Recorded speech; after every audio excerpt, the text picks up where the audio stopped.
কাঁদছেন কেন? কি হয়েছে আপনার? আপনি কাঁদছেন এক ব্যক্তি কিন্তু কি হয়েছে আপনার? আশা করেছিল ভাইজানকে দেখবো, দেখবো কি দিয়ে এই রাজ্যের সরকার আমার জন্মের থেকে এরকম দেখিনি সরকার।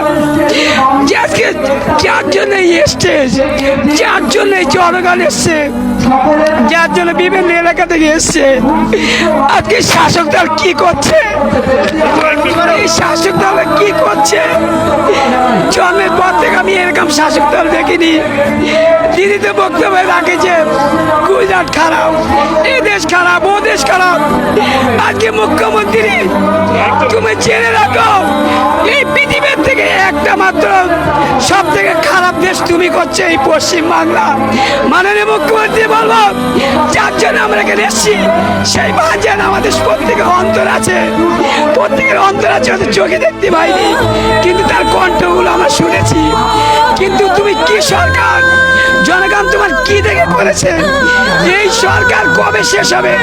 এই সরকার, আমি প্রত্যেক জনগণ মানুষকে বলবো, এই সরকারকে 2026-26-এ একা রাখবেন না। যদি রাখে আজকে তিলকটার মতো রেপ করবে ঘরে ঘরে রাস্তায়, কিন্তু বিচার পাবেন এই সরকার থাকলে। বাসাত কদম গাছি অনেক কষ্টে এসেছি, খেয়েছি আমরা। আমার কেন এই জীবনটা এরকম শুনে নিচ্ছে, যার জন্য স্টেজ তৈরি করা হয়েছে তা সে এখানে উপস্থিত নেই। তাহলে কি সরকার?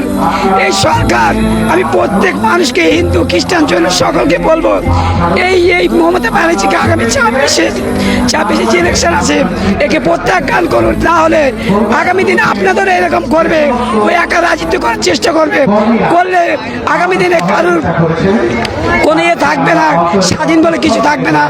স্বাধীন যদি হতে হয় মমতাকে সরাতে হবে, মমতাকে না সরালে এইভাবে চলতেই থাকবে, মানুষ কোনো সুরক্ষা পাবে না। আমরা আজকে ছোট ভাইকে দেখার জন্য এসেছিলাম, যার জন্য এই হিসেবে এত হ্যারাসমেন্ট। তিনি এমন এই নির্লজ্জ সরকার, মাননীয় মুখ্যমন্ত্রী ওনাকে 14 তলা থেকে যেন জনগণ আগামী যেন নামায় সেই দোয়া করবো। প্রত্যেক হিন্দুদের বলবো আশীর্বাদ করবেন।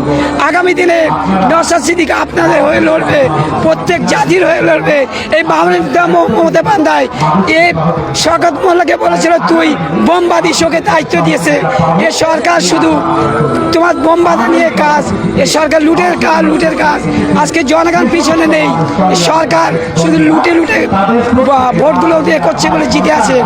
আজকে একটা সাধারণ বিয়ে হলে ভালো ছেলে খুঁজি, আজকে একটা ভালো মেয়ে যদি কারোর সঙ্গে বিয়ে দিতে হয় ভালো ছেলে খুঁজি। তাহলে দেশ চালাতে গেলে কেন মাননীয় মুখ্যমন্ত্রী খারাপ ছেলে খোঁজে? এই মাননীয় মুখ্যমন্ত্রী ধিক্কার জানাই। আগামী দিনে 2026-এ জনগণ এমন করবে, নীল নদে ওদেরকে ফেলে দেবে। আমি এই দোয়া করি।